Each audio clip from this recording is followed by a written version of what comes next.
आता एक breaking news पाहूया। गोकुळ दूध संघ निवडणूक मंत्री मुश्रीफ गटाकडून आता ठराव दाखल होणार आहे। ठरावाआधी कार्यकर्ते शक्ती प्रदर्शन करण्याच्या तयारीत आहेत। कोल्हापूर जिल्हा दूध संघासाठी बुधवारपर्यंत दूध संस्थांनी 618 ठराव दाखल केले। सहाय्यक निबंधक कार्यालयात काल दिवसभरात 215 ठराव दाखल झालेत। यापैकी सर्वाधिक 125 ठराव हे शाहूवाडी तालुक्यातून आले। गोकुळची निवडणूक प्रक्रिया सुरू असून सध्या दूध संस्थांकडून हा ठराव दाखल करून घेतला जातो।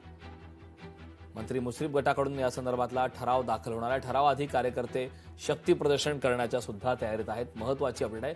गोकुळ दूध संघ निवडणुकीसंदर्भातली ही अपडेट आहे। मंत्री मुश्रीफ गटाकडून ठराव दाखल होणार आहे।